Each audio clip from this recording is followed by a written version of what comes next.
यूं तो 4 महीने में केवल 4 दिन बाकी हैं और 4 दिन बाद वो मियाद भी पूरी हो जाएगी जो राजस्थान पुलिस के लिए एक बड़ा सिरदर्द बनकर सामने आई है। कहते हैं एक गंदी मछली सारे तालाब को गंदा कर देती है, लेकिन इस तालाब में केवल एक मछली नहीं बल्कि खूब सारी गंदी मछलियां तैरने में जुटी थी और जो केवल अपना उल्लू सीधा करने में लगी थी। जी हाँ, राजस्थान पुलिस के कुछ उन लोगों के चेहरे से अब नकाब उठ चुका है जिन्होंने राजस्थान के कुख्यात बदमाश आनंद पाल को फरार कराने में अपनी अहम भूमिका अदा की थी। तो फिर यह भी नहीं कहा जा सकता है कि सिरदर्द अचानक पैदा हुआ, क्योंकि यहां तो वो तैयार किया गया था, एक कुख्यात को फरार कराकर।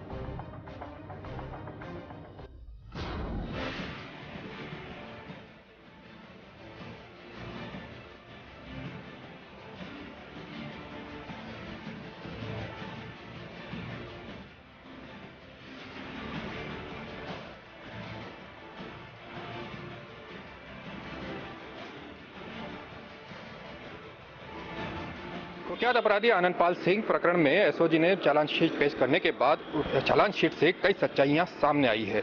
मसलन जो इस मामले में जांच कर रही है एसओजी और एटीएस की जो कार्यप्रणाली है उस पर भी सवाल उठने लगे हैं। एटीएस और एसओजी को इस मामले में आनंद पाल सिंह के फरारी का मामला पहले से ही पता था कि आनंद पाल सिंह जेल से फरार हो सकता है।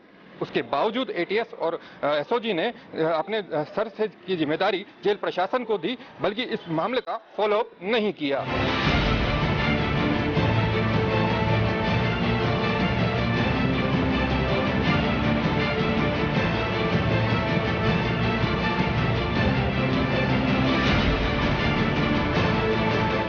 वक्त शाम करीब 4 बजे। यह वो समय था जब राजस्थान के कुख्यात बदमाश आनंद पाल ने राजस्थान पुलिस को खुली चुनौती दी थी अपने 2 साथियों के साथ फरार होने की।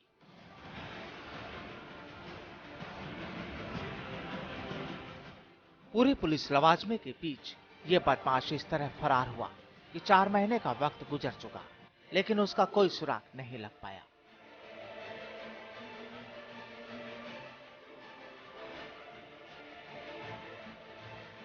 तमाम सुरक्षा एजेंसियों ने आनंद को पकड़ने के लिए अपने घोड़े खोल दिए, लेकिन उसकी छोटी सी खबर भी पुलिस को नहीं मिल पाई। पहले गिरफ्तार 6 आरोपियों से पूछताछ में फरारी का षड्यंत्र रचने और पुलिस वैन से पिकअप में बैठकर भागने तक की कहानी ही मिल पाई थी।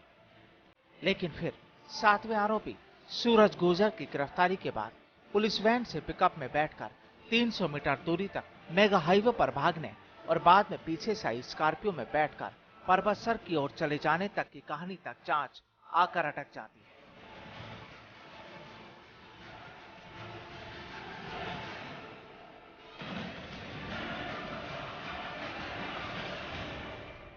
अब आगे की जांच के लिए जिस स्कॉर्पियो से आनंद पाल सिंह, सुभाष मोन और श्री वल्लभ भागे, उनकी जांच आगे बढ़ाने के लिए स्कॉर्पियो में बैठाकर भगाकर ले जाने के आरोपियों को गिरफ्तार करना होगा। यानी खाकी की चुनौतियां अभी कम नहीं हुई।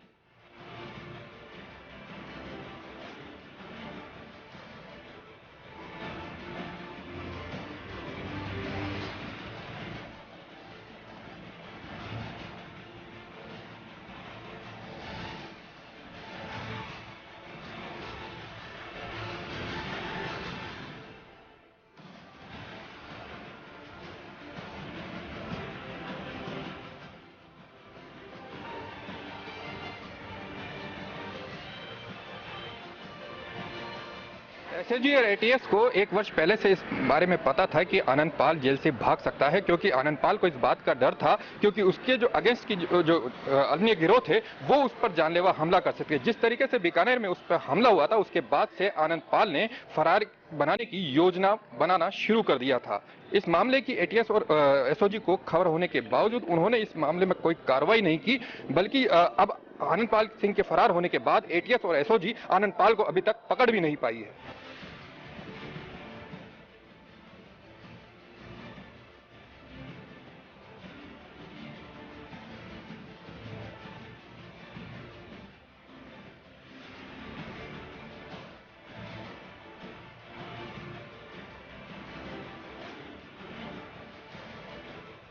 साफ है कि फरारी की साजिश पहले ही रची जा चुकी थी। दरअसल एसओजी को सूरज गुर्जर से पूछताछ में जो सामने आया है, उसके मुताबिक सूरज गुर्जर, रूपेंद्र पाल और बलबीर निमोद ने फरारी से पहले अजमेर में शक्ति सिंह, केसर सिंह और महेंद्र सिंह आदि के साथ मीटिंग कर फरारी का षड्यंत्र रचा था। बाद में गोगामेडी, निमोद आदि इलाके के गैंग के सदस्यों के साथ एक पिकअप और एक स्कॉर्पियो में 2 सितंबर को गोगामेडी से रवाना होकर 3 सितंबर को डीडवाना पहुंचे। पुलिस वैन की गतिविधियों के बारे में कमांडो शक्ति सिंह बराबर संपर्क में था। जैसे ही डीडवाना से पुलिस वैन में आनंदपाल को लेकर रवाना हुई, उनके पास खबर आ गई और वो भी रवाना हो गए। दौलतपुरा में पिकअप और स्कॉर्पियो से पहुंचकर इंतजार किया जा रहा था। जैसे ही पास से पुलिस वैन निकली, उनके पीछे एस्कॉर्ट गाड़ी थी। वे पिकअप से पीछे पीछे हो लिए। रास्ते में उन्हें हिदायत मिली कि चालानी पुलिस की वैन अपने आप रुक जाएगी, आपको केवल एस्कॉर्ट को रोकना है।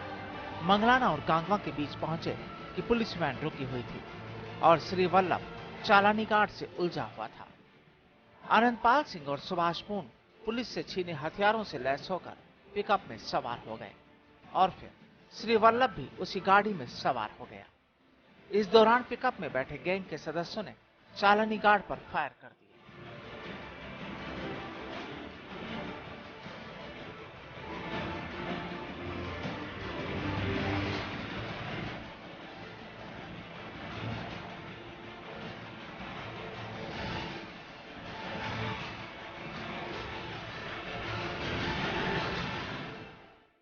पिकअप तेज गति से करीब 300 मीटर दूरी तक ही पहुंची थी कि पीछे से स्कॉर्पियो भी पहुंच गई और आनंदपाल सिंह, सुभाष मोहन और श्री वल्लभ उतरकर स्कॉर्पियो में सवार हो गए और गाड़ी परबतसर की ओर रवाना हो गई। अब इस कहानी के बाद ये तो साफ हो गया है कि खेल मिलीभगत का रहा, लेकिन सवाल ये कि अभी जांच की तलवार कितनों पर गिरेगी। फर्स्ट इंडिया के लिए परबतसर से दीनानाथ योगी की रिपोर्ट।